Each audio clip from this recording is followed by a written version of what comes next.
Well, welcome everybody. Welcome back to Advancing Our Church. I'm so pleased to be joined by Malachy Fallon and Ashley Redican from the Xavier Society for the Blind.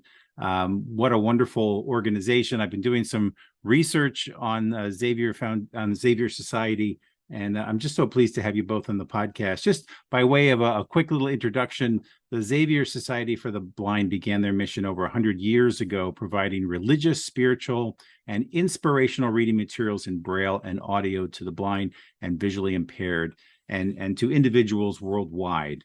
And they provide these materials for free, which is just tremendous, thanks to the generous support of their donors. And as I said, we're joined today by the Executive Director, Malachy Fallon, and the Communications and Fundraising Manager, Ashley Redican. So welcome to you both.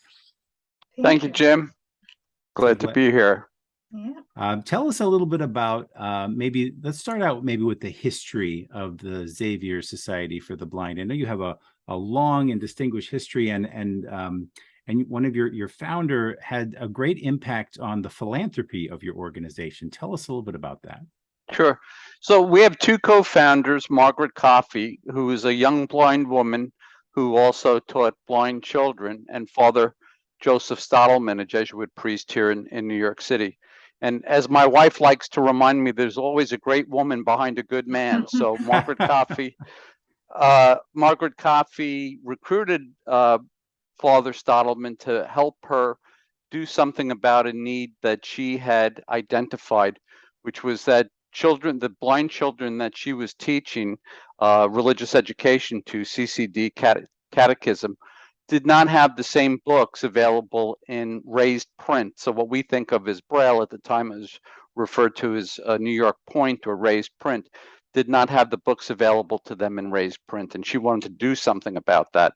So as you alluded to, in addition to being one of our co-founders, she was also one of our original donors. And she contributed it was $350 at the time, which was a lot of money for a young woman in New York City at that time, to purchase the latest in technology, what was called the stereograph machine, which allowed Xavier Society to produce books in raised print in larger volumes. So she made that contribution, worked with Father Stottleman to co-found the organization, and Xavier Society began to produce books in raised print at that time in 1900. And I can only imagine that obviously the technology has evolved quite a bit over the last 120 some years. How do you produce the products that you offer today? So, the Braille, for the most part, transcribing Braille, so transcribing the printed word into Braille hasn't changed all that much. We have a certified Braille transcriber on staff. So he does that work using some technology, using some software that helps to get the Braille into our embossing machine, which produces the raised print on paper. And we do all of that here in the office for single order requests. So if we're doing a book or a workbook or a textbook, we'll do that here in the office. For our larger volume products, for example, the mass proppers, which we send out to approximately 800 people each and every month, we do that. We do the transcription here, and then the production, the embossing, and the distribution is done in partnership with the National Braille Press up in Boston. Wonderful. And Malachy, I was looking a little bit into your background, and I noticed that you at one point were in the for-profit industry. I'm always curious as to how people get led into the mission and the work of the church. What led you to the Xavier Society? So I had worked in the corporate world for about just a little over 30 years, and I was fortunate to have different positions where I was working with a lot of nonprofit organizations. And I always thought to myself that at some point in my career, before I got too old, I would like to work in the nonprofit sector rather than just around the nonprofit sector. So as I was planning for this career transition, I went back to school, my alma mater, Fordham University, and I obtained a master's degree in nonprofit leadership. And just as I was graduating from that program, I was approached about this position at Xavier Society. So sort of the timing worked out really well. I don't know if the stars were aligning or if it was some sort of divine, intervention, but That may be true there. Yeah. yeah, so things just worked out for me. So, Yeah. and I've been here for just over almost 6 years. Um, That's tremendous. And there are absolutely no accidents in life. God has a plan. How was that transition moving? Obviously, you were prepared for it somewhat through your master's degree program at Fordham.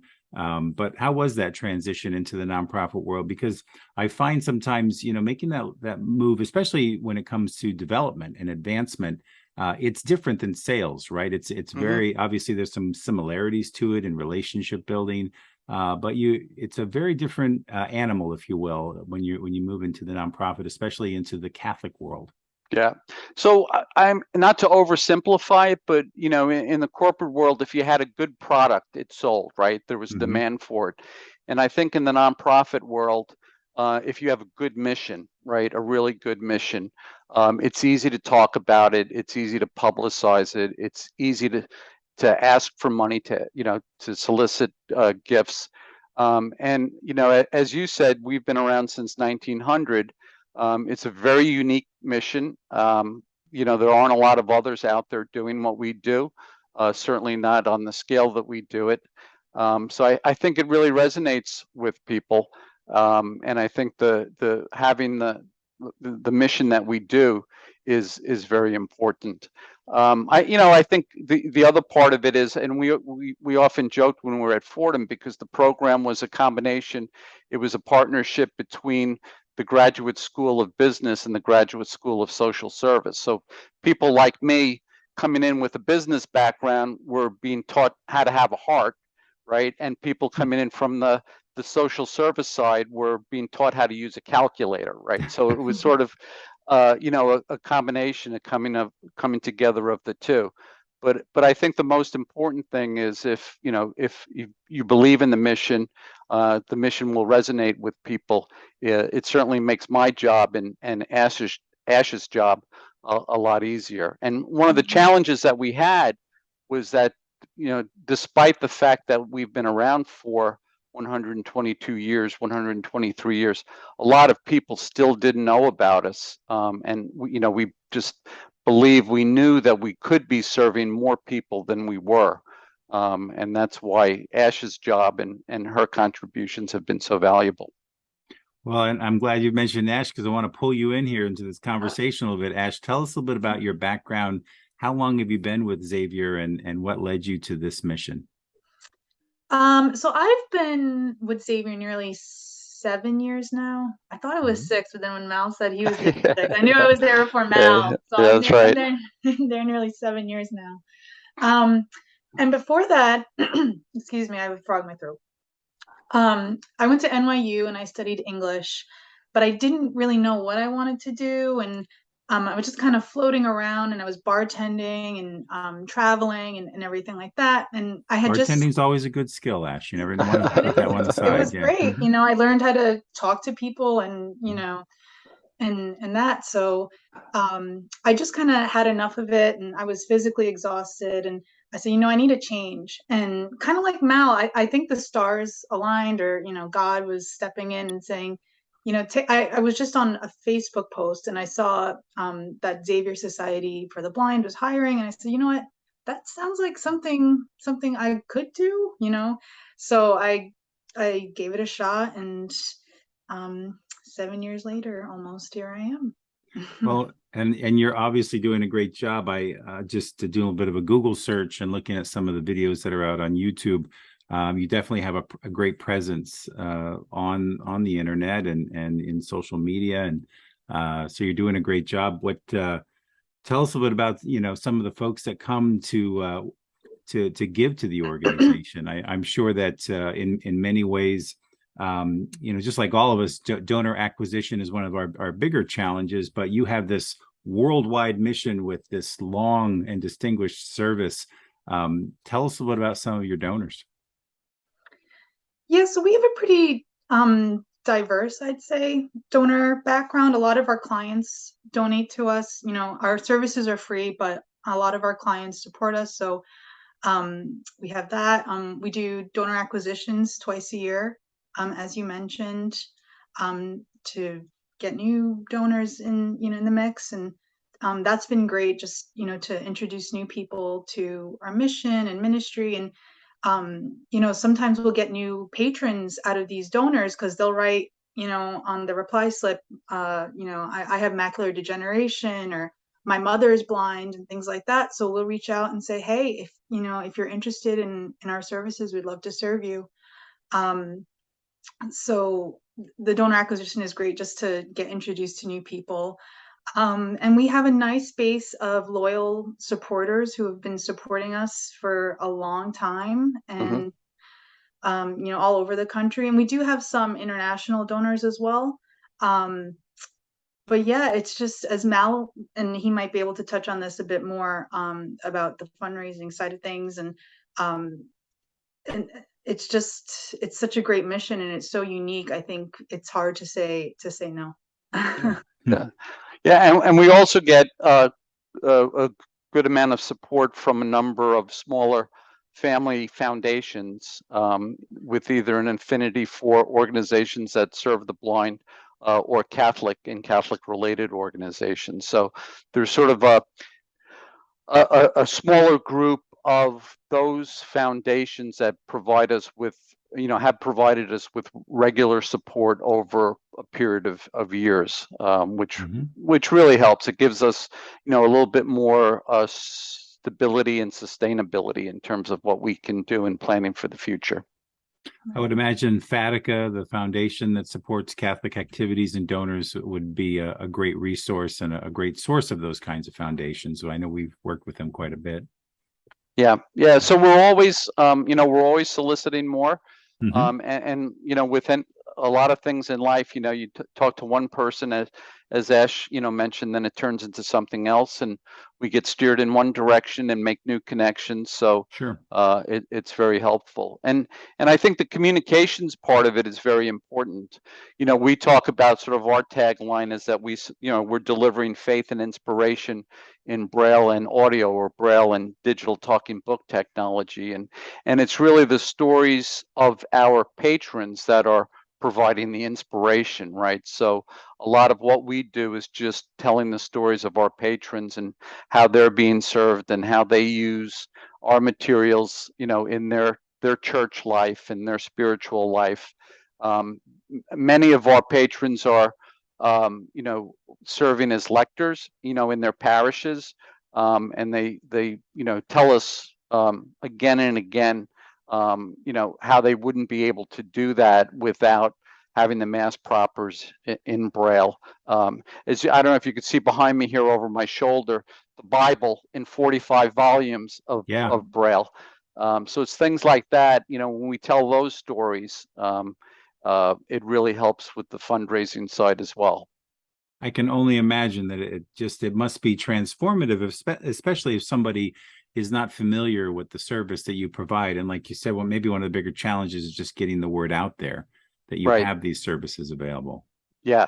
And, you know, it, we say you can't just put a notice in the parish bulletin and hope someone reads it, Right. because the people we want to serve aren't reading print. But you know, we do ask parishes to, you know, make people aware of our services, and if there are parishioners who might benefit, you know, get the word out.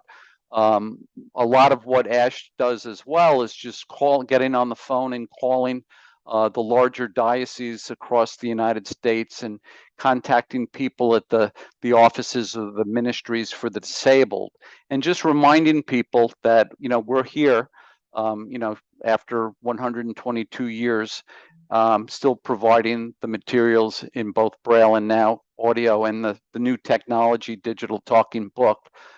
So it's sort of reminding people that we're still here and doing it, and making those connections. And just in looking at some of your media, I understand that your materials have made an impact on vocations too, and encouraged young men who were blind and maybe didn't think there would be another young man who's blind who's thinking about the priesthood, that's a real possibility for them.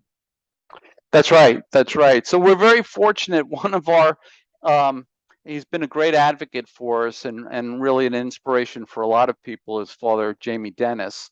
And he comes up and he's the main celebrant at our St. Lucy Mass each year on December 13th. St. Lucy is one of the patron saints of blind and visually impaired people. So he's been a great inspiration for us and for many of our other patrons, and also for young men and women who are considering religious life, who are blind and visually impaired. And I had gotten an email just the other day, a request from Cyrus Habib. He had been the lieutenant governor of the state of Washington, and now is just finishing up his novitiate as a studying for to become a Jesuit, and talk about career changes, right? So you know, he's an inspiration to many people as well. Yeah, that's beautiful. What are some of the more popular titles in your library? What are people listening to? So, you know, we look at this every once in a while, but in terms of the Braille, you know, the Catechism, you know, is typically, you know, number one in terms of the requests that we get. We've been doing the last few years, we went through a process where we were converting our audiobook production process. Rather than sending out audiobooks on CD or DVD, we went to a format called the digital talking book format, which makes our audio content now compatible with the players that are provided free of charge by the National Library Service for the blind and visually impaired. So people can now listen to our books on these machines again, which are provided free of charge by the National Library Service for the blind and print disabled. And that, you know, what we figured was that the NLS, the Library Service, had distributed those players to, I think the number that's bandied about is 500,000 people in the United States. So we figured then we'd be able to reach more people that way. And then as we were going through that process, the other things that we wanted to focus on was the quality of our recordings. So we rely on volunteers to do the readings. And then we hire freelance audio engineers to make sure that the quality meets, you know, fairly high standards. And then the other piece of it, we want to make sure that, you know, the dramatic impact of the reading was something that people would want to listen to. So we were trying to figure out, well, where do we get readers that would help us in this regard? And we had the idea to go to St. Malachy's, the Actors Chapel here in New York City. So it's the parish that serves Broadway in the theater district. So we have a number of volunteer readers who are working or aspiring actors. So that's helped with the dramatic impact of the audio recordings. And then we also said, well, you know, while there's some of the books that we've been doing, and I always say that the topics are somewhat esoteric, right? So we may get one request for a book in Braille or a book in audio. We were trying to broaden our reach. So we wanted to do books that we thought would be more appealing to more people, but still be consistent with our mission. So, you know, we've done a few things in Braille. For example, Jeannie Gaffigan, the wife of Jim Gaffigan, the comedian, she had a fairly serious medical situation a few years ago, and she wrote a book about it. And it's called When Life Gives You Pears, because she was dealing with a pear-shaped tumor at the base of her spine. When Life Gives You Pears, and the subtitle was how her faith, family, and funny people helped her get through, you know, this medical crisis. So she's you know, a very faithful and active Catholic. And so she talks in this book about how her Catholic faith helped her get through that medical situation. So again, it's not really, you know, theology, and it's not church history, and it's not Bible studies or gospel studies, but it's related to faith, the Catholic faith, and inspiration. So we've started to produce more books like that that we think will be more appealing to more people. Tremendous. You're obviously doing a great job of networking and expanding into the community and invoking the gifts of the community. It's tremendous. Did you say it was the St. Malachy's Actors Guild that you had tapped into? So it's St. Malachy's Church. St. Malachy's Church. Okay. Church, yeah. I was just thinking about divine inspiration there at the beginning of our conversation. I mean, what are the odds? So yeah. So someone's looking out for me, that's for sure. Right. So that's tremendous. Yeah. So wow. And then also, so lately, the other thing that is sort of a new initiative, and we're taking it slowly but surely, is to produce more content, both in Braille and audio in Spanish. Okay. Because that's, as you probably are well aware, that's a growing component of the Catholic Church. Without a doubt, without a doubt. With all of this going on over the last couple of years, has your work been impacted by I mean, everybody's work's been impacted by the pandemic, probably a silly question, but so how have you been impacted by it? So, we have 6 full-time employees. And one of the things that I always say is that, like, we're small, but we're a feisty bunch. So we're located in Midtown Manhattan, just off of 8th Avenue and 35th Street. So at the beginning of the pandemic, when New York State went into lockdown, when we were not allowed to be in our office, we pivoted and we worked remotely. And we did that for 3 months until the governor allowed us to come back into our offices. So once we were allowed to come back into our offices, it was pretty much business as usual for us. And, we were able to rely, during the short time that we were out, we were able to do much of our work, virtually. We were able to rely on a freelance Braille transcriber as well. So there wasn't much of a slowdown or a stoppage at all in terms of what we were doing. And then with the new model in terms of recording audiobooks that I mentioned, we're working with volunteers, and they've been provided with equipment that allows them to do the recordings from home.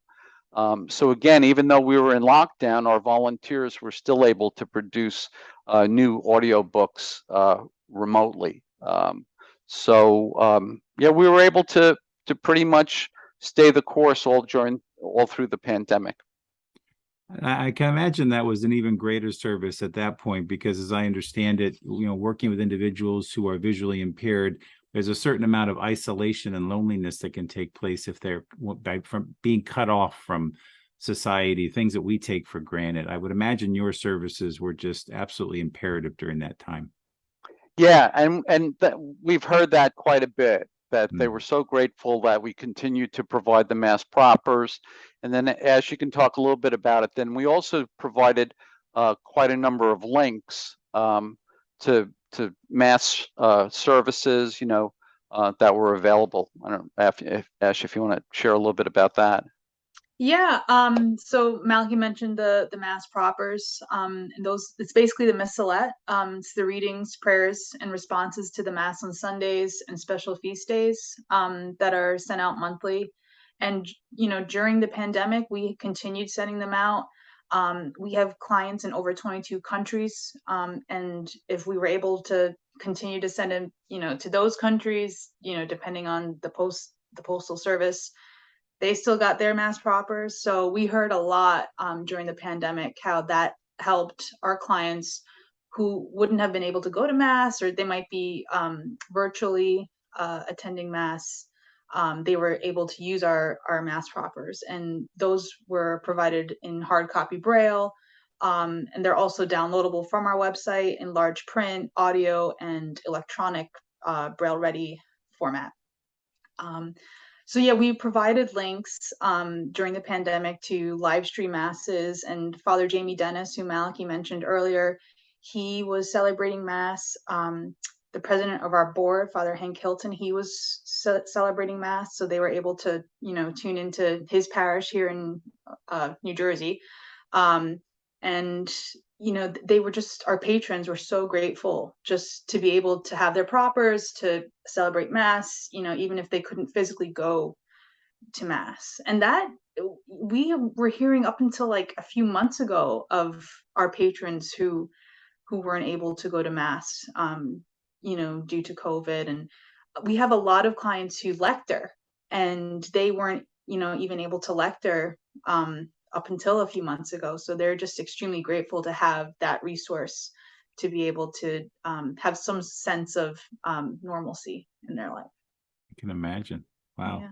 Can be so isolating, and your service really provides them with that connection to the gospel message, but also to other individuals, I would imagine, and to their community, so that they can be in community and be a part of ministry and a part of the gospel. That's wonderful.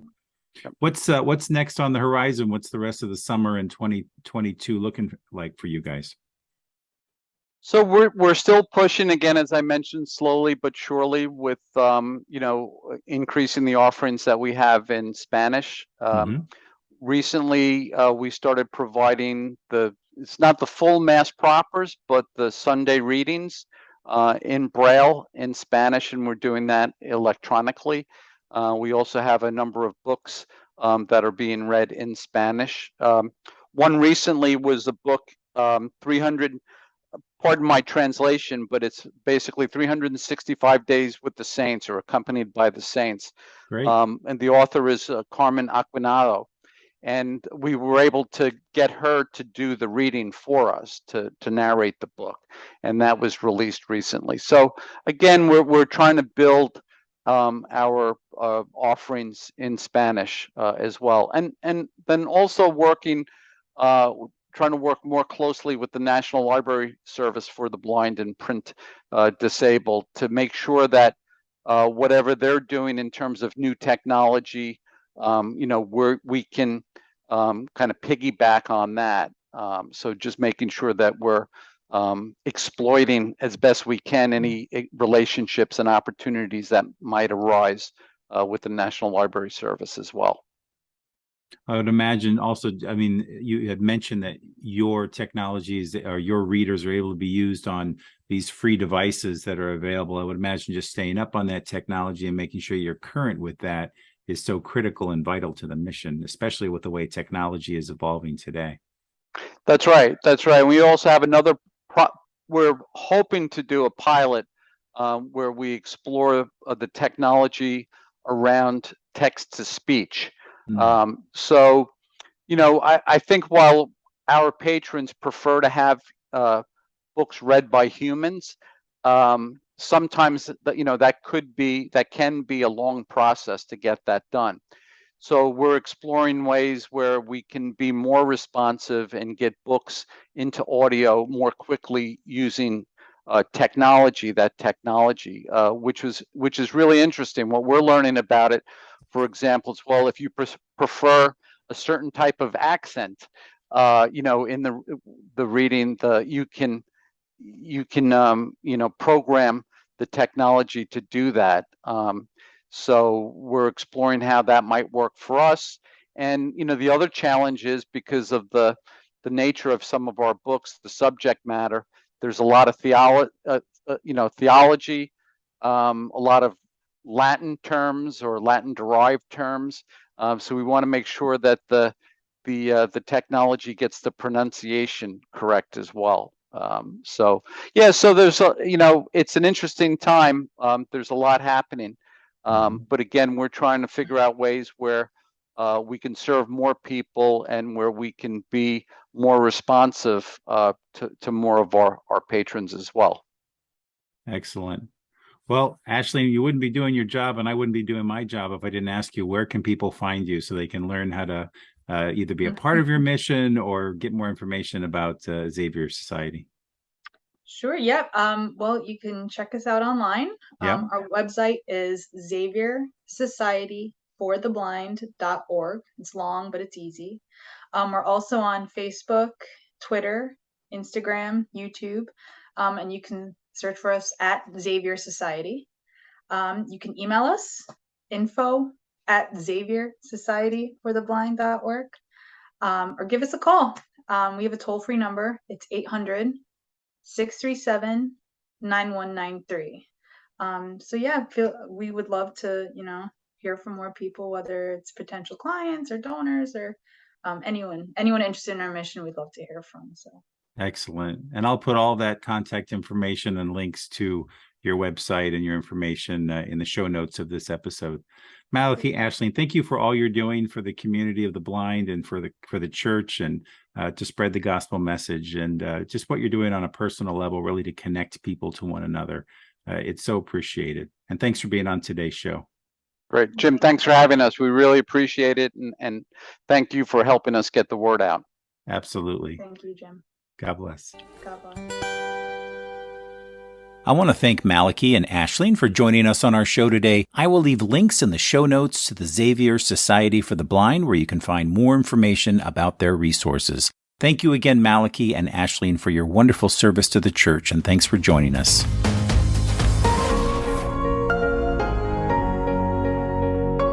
Well, that's our show this week. Special thanks to Podastery Studios for another great show. And if you'd like to help our show, please leave us a rating wherever you downloaded this podcast. And if this is your first time listening to Advancing Our Church, I hope you'll stick around and subscribe. You can find us on all places where you download your favorite podcasts. You can find us on YouTube. You can follow us on Twitter, Facebook, or Instagram. And for more information about our show, I hope you'll visit us at advancingourchurch.com.